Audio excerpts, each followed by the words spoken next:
تقریباً صبح 8 بجے تھا. گیس کی لوڈ شیڈنگ کی وجہ سے کبھی گیس آتا ہے کبھی نہیں آتا ہے, کبھی اس طرح موسم آ جاتا ہے کہ بالکل گیس آتا ہی نہیں ہے. پھر بچے کبھی انسان ہے وہ کیسے کرواتے ہیں, مثال اچانک گیس چلا جاتا ہے. پھر صبح میرے خیال تقریباً گیس سارا رات آیا ہوا تھا, گیس سارے گھر میں جمع ہوا تھا.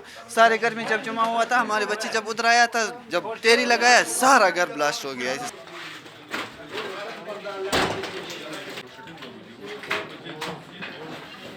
یہ لوڈ شیڈنگ کی وجہ سے ہوا ہے. 12 بجے گیس چلا جاتا ہے, 6 بجے آتا ہے. تو بچوں نے میرے خیال سے گیس کھلا چھوڑا تھا, پھر لوگوں نے ماچس کی تیلی کی وجہ سے یہ بلاسٹ ہوا ہے. مالی نقصان تو زیادہ ہوا ہے, جانی نقصان تو اتنا نہیں ہوا ہے.